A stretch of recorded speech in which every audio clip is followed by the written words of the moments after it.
This afternoon, you will hear songs that have touched countless Americans in earlier times. We will unite together as one voice to remember our forefathers, brothers, and sisters who helped shape America. In preparation, we ask you to please silence all cell phones and pagers and refrain from texting during the concert. In the program, there is an asterisk next to those songs where the audience will be invited to join in singing. The words will also appear on the screen. So we now open our concert honoring the 5 branches of the military. As each military branch theme is announced and their flag is shown on the screen, we invite you to stand if you have served in that branch, or have a family member who has served or is serving in that branch. We want to honor you. As the song ends, I will invite you to all rise and recite the Pledge of Allegiance and sing our Star-Spangled Banner. May I now present the Armed Forces, the Pride of America, sung by our Patriotic Choir.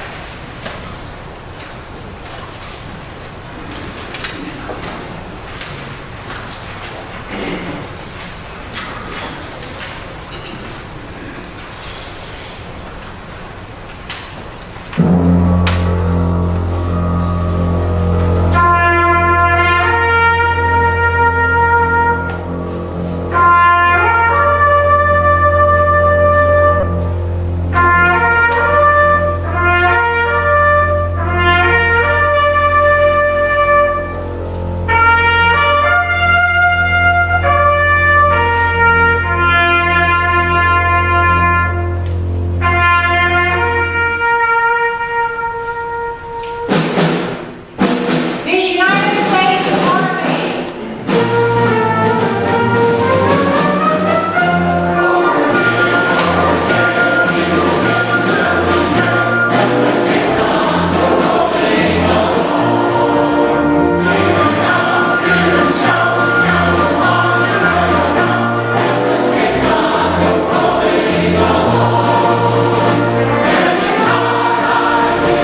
In John F. Kennedy's inaugural speech in 1961, he stated, "More than 2 centuries have passed since the birth of our nation. Even though we now live in a very different world, some profound similarities exist." John F. Kennedy reminded us that the same revolutionary beliefs for which our forebears fought are still at issue around the globe.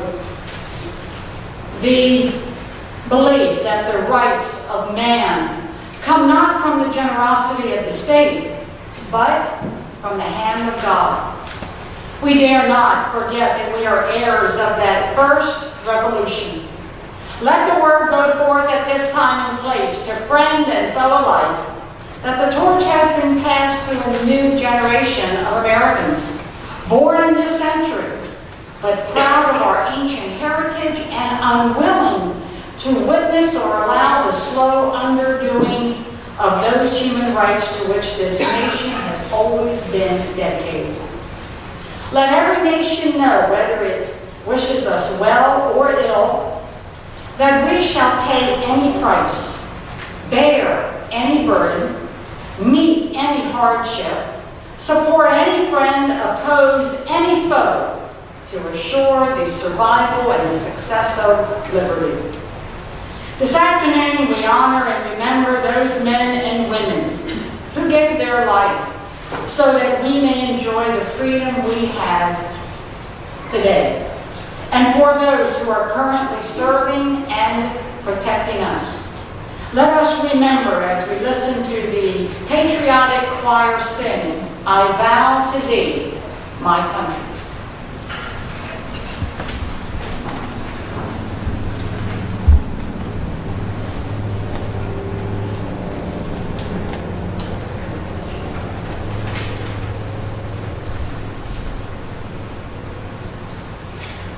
Thank you.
for Americans when the world was at war and recovering from war efforts. George M. Cohan was born to a family of vaudeville talent. The Cohans, George's mother, father, sister, and George, became the most highly paid family act in vaudeville, eventually earning $1,000 a week, a tremendous sum for the 1890s. George took over his father's business of writing and managing the act at the young age of 17. He demonstrated his ability to write, direct, sing, and dance. Cohan wrote many Broadway musicals that touched the hearts of Americans. We would join in singing Yankee Doodle Boy and Over There from his Broadway musical Yankee Doodle Dandy. Cohan was awarded the Congressional Medal of Honor by President Franklin D. Roosevelt for writing the patriotic song Over There, an unofficial fight song for military men who fought in World War II, World War I, and then in World War II. And then we will end in medley singing You're a Grand Old Flag, which he wrote in 1906 for his musical George Washington Jr. Please join in singing when Barbara directs you. The lyrics will be on the screen. So let us enjoy Patriotic Cohan with Debbie on the organ and Robbie on the piano.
He began playing in the Marine Band at the age of 13.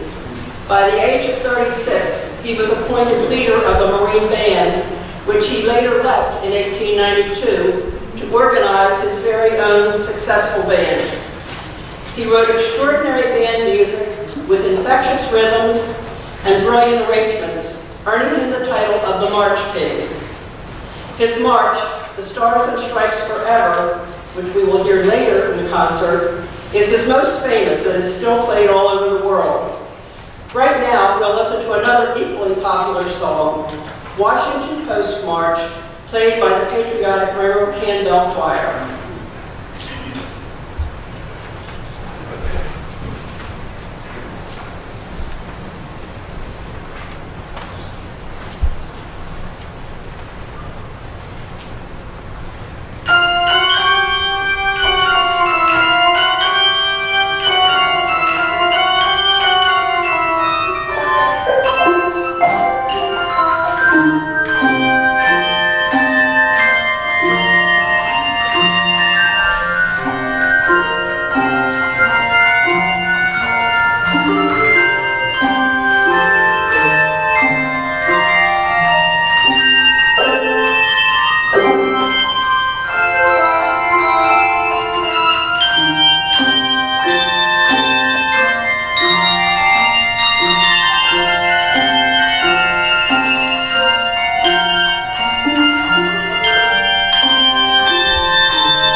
was a gift from France.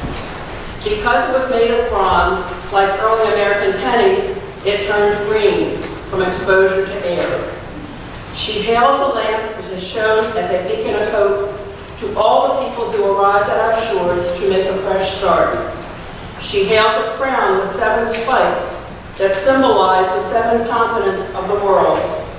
And emblazed on the tablet at the base of the statue is the poem, The New Colossus, written by Emma Lazarus. I recite it now to you, and then our women's chorus will sing Irving Berlin's setting of this famous poem.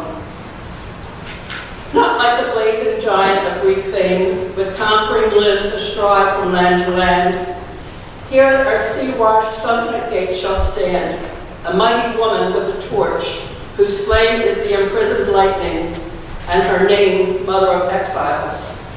From her beacon hand glows worldwide welcome. Her mild eyes command the air-bridged harbor the Twin Cities frame. Keep ancient lands your storied pomp, cries she with silent lips. Give me your tired, your poor, your huddled masses yearning to breathe free. The wretched refuse of your teeming shore. Send these, the homeless, tempest-tossed, to me. I lift my lamp beside the golden door.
Prior to the building of the railroad, our waterways were the major system to transport goods from one location to another. It isn't surprising that the idea to use trains to transport goods caught on quickly. Soon, because of trains, towns were shooting up all over the eastern coast, later to the Midwest, and finally, in 1869, the Transcontinental Railroad was completed, and you could travel from California to the East Coast. This catapulted America into the Industrial Revolution that thrust us into world leadership. Here's trivia that you may not know, but it was because of trains that the 4 time zones were established to help keep trains on schedule. The next song, I've Been Working on a Railroad, folk song. Folk songs tell a story, and they're adapted, as many folk songs do, to reflect the changes going on in the world at the time. The first published version appeared as Levee Song, published in 1894. What started as a levee song changed to a train song as the railroads took dominance over the job market. It was difficult and dangerous work, using primarily a pick and shovel over challenging terrain. This fun song would have helped me keep a steady work pace and pass away the hours. We'll be invited to join in singing, and the lyrics will be on the screen, just in case you don't know it.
find that a lot of music written in the late 1800s was stories about trains. This next song incorporates two all-time favorites about railroad, the Chattanooga Choo Choo and the Atchison, Topeka, and the Santa Fe. The Chattanooga Choo Choo song opens with a dialogue between a passenger and a shoe shine boy. Pardon me, boy, is that the Chattanooga Choo Choo? Track 29. Boy, you can give me a shine. It was a favorite of big bands like Glenn Miller and enjoyed much popularity. The other song, the Atchison, Topeka, and the Santa Fe, is about the Santa Fe Railroad that was constructed to join Atchison and Topeka, Kansas with Santa Fe, New Mexico. In its early years, the railroad opened Kansas to the settlers. Let's enjoy the men and Patty singing these catchy American tunes in All Aboard!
composition was the popular Won't You Come Home, Bill Bill. This ragtime song was published in 1902. The song quickly became a hit and then a standard and has been covered many times since by a wide range of singers including Louis Armstrong, Ella Fitzgerald, Carol Barron, Musicologist Peter Muir remarked that "You Needn't Come Home" was truly remarkable for 1901 for its unusual use of 12-bar arrangements for both chorus and verse.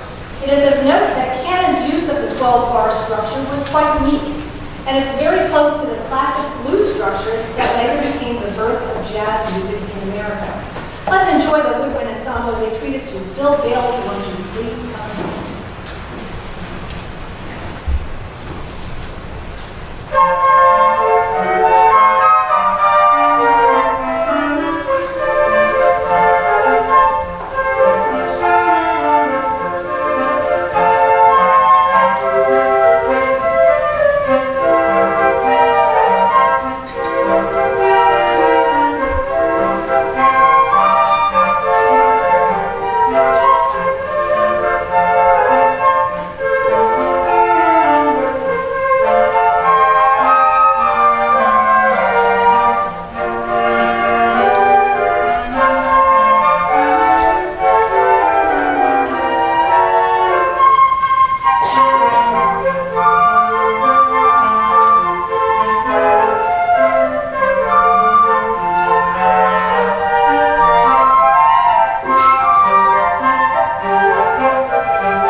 American spirituals came from the indentured slaves imported from Africa to the American colonies.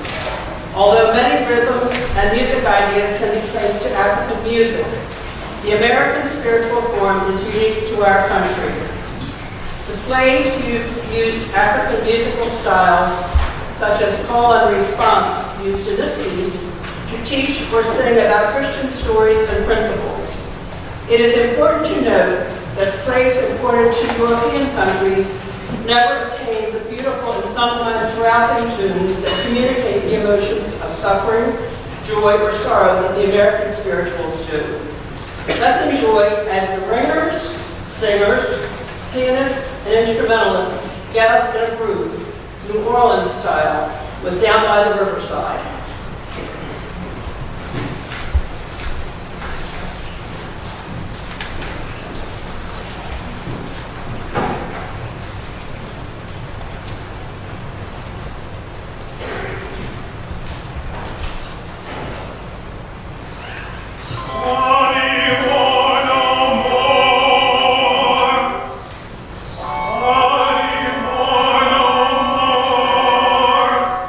I'll live.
characterized by consonant four-part chords for every melody note in a predominantly homophonic texture. Each of the four parts has its own role. Generally, the lead sings the melody, the tenor harmonizes above the melody, the bass sings the lowest harmonizing notes, and the baritone, usually between the lead and the bass, completes the chord. These voice parts do not correspond closely to the correspondingly named voice parts in classical music. Barbershop music is a musical form originally developed by African Americans who sang, not surprisingly, in local barbershops. They would sing and harmonize while waiting in line, vocalizing in spirituals, folk songs, and popular songs of the era. Early standards included songs such as Shine on Harvest Moon, Hello My Lady, and Sweet Adeline. Barbershop music was very popular between 1900 and 1919, but gradually faded into obscurity in the 1920s. Let's enjoy a seasonal favorite sung by our men's group in the good old summertime.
March time and jig time also describe the meter basic rhythm and function of style. Almost certainly, however, the term is a contraction for ragged time, denoting a style of playing the piano or banjo where the melody is broken up into short, syncopated rhythms, while a steady overall beat is either played on the piano or implied by the banjo. Taking a simple, conventional, and unsyncopated melody and breaking up that rhythm was known as ragging. Therefore, the resulting music was said to be in ragtime. Scott Joplin was the first classically trained black composer to become a household name in America. Although his place in the history of American contemporary music is secure, Joplin predicted that he would not receive the recognition he deserved until well after his death, and that certainly proved true. Ragtime was eventually succeeded by jazz, and although there was a revival in the 1940s, Joplin's fame and his talent was not truly fulfilled until 1973, when The Entertainer was used as the theme music for the multiple Oscar-winning film, The Sting. This score took one of those Oscars. It included 5 other Joplin rags, all of which were adapted by Marvin Hamlish. Now we enjoy Debbie, David, Esther, and Bart playing 5 of Joplin's ragtime melodies in A Scott Joplin Rags Rhapsody.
second Black American spiritual, or Negro spiritual, that you have heard.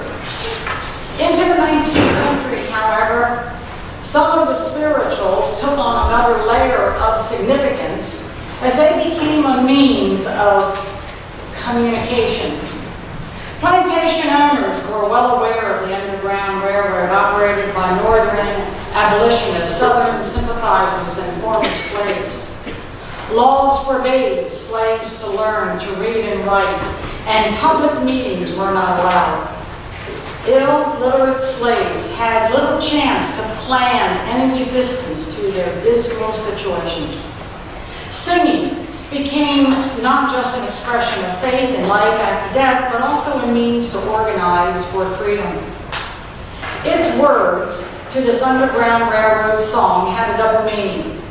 Steal away to Jesus on the surface meant dying and going to heaven, but also symbolized escaping to freedom here on earth. Although this song reminds us that at that time in America, not everyone was free, I think you will feel like you've died and gone to heaven if you close your eyes and listen to the choir sing, Steal Away.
together 3 songs of Old America. The Boatman's Dance, "'Tis the Gift to be Simple," and "Chingaring Chaw." The Boatman's Dance was originally published as an original banjo melody by old Dan D. Emmett, who later composed the famous song Dixie. The second song is a favorite song from the Shaker sect. The melody and words are first found in Edward D. Andrews' book of Shaker rituals, songs, and dances entitled "The Gift to be Simple." And the final piece is "Chingaring Chaw," a minstrel song that was meant for just fun and entertainment.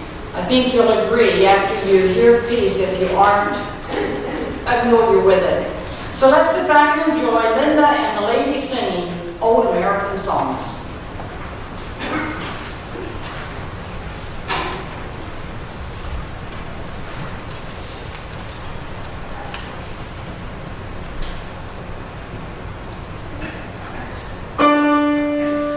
Oh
hymn was born during the Civil War when Julia Ward Howe visited a Union Army camp on the Potomac River near Washington, D.C. She heard the soldiers singing the song John Brown's Body and was taken with the strong marching beat. She writes in her diary, "I awoke in the gray of the morning, and as I lay waiting for dawn, the long lines of the desired poem began to entwine themselves in my mind, and I said to myself, I must get up and write these verses lest I fall asleep and forget them. So I sprang to bed and in the dimness found an old stump of a pen, which I remembered using the day before.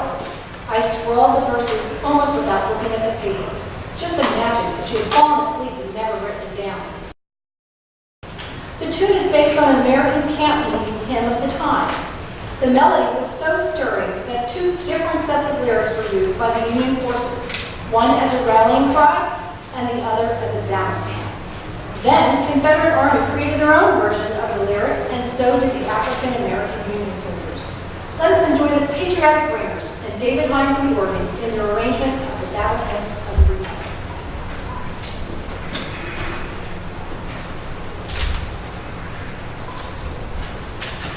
Thank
John Philip Sousa and his wife took a much-deserved vacation to Europe. While there, Sousa received word that the manager of the Sousa band, David Blakely, had died suddenly. The band was scheduled to begin another cross-country tour soon, and Sousa knew he must return to America at once to take over the band's business affairs. Sousa tells the rest of his story in his autobiography, Marching Along. Here came one of the most vivid incidents of my career. As the ship steamed out of the harbor, I was pacing on the deck, absorbed in my thoughts of my manager's death and the many duties and decisions which awaited me in New York. Suddenly, I began to sense a rhythmic beat of a band playing within my brain. Throughout the whole tense voyage, that imaginary band continued to unfold the same themes, echoing and re-echoing the most distinct melody. I did not transfer a note of that music to paper while I was on the ship, but when we reached shore, I set down the measures that my brain band had been playing for me, and not a note of it has ever changed. Let us enjoy the Stars and Stripes Forever by Esther, Barb, Debbie, and David on the pianos.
lot easier to sing. As the choir begins, I will read short excerpts written by historic men or documents that will help us remember our forefathers who took seriously their responsibility to lead the country and protect its citizens. I'm sure you'll recognize them as they are spoken. Then our director, Linda, will invite you to sing the opening 2 verses with the choir, and then we'll finish the piece. And then we'll all join together in singing My Country 'Tis of Thee.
Oh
May God shed His grace on the United States and on each of you as you go forth this afternoon. There are offering baskets at the back of the sanctuary as you leave. Any donations are appreciated to help defray the expenses of a concert. God Bless America is America's unofficial national anthem.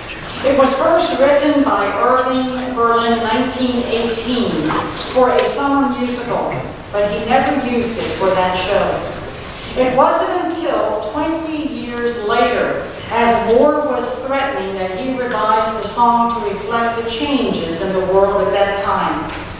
Singer Kate Smith introduced a revised God Bless America during her radio broadcast on Armistice Day 1938. The song was an immediate sensation, and the sheet music was in great demand. Berlin established the God Bless America Fund, dedicating the royalties to the Boy Scouts and Girl Scouts of America. Please rise now as you join the choir singing God Bless America.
soundboard crew and the projection team.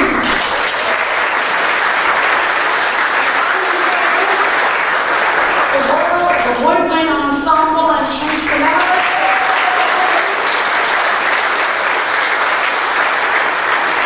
Our pianist, Esther Jacoby, Savannah Plump, Robbie Dykey, David Hines, Debbie Ryan, and Barbara Jones.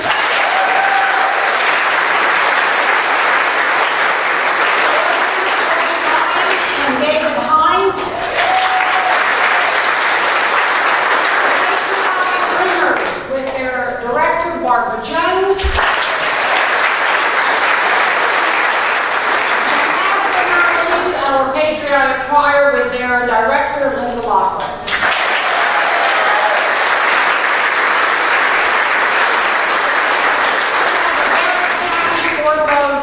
July, and thank you for coming.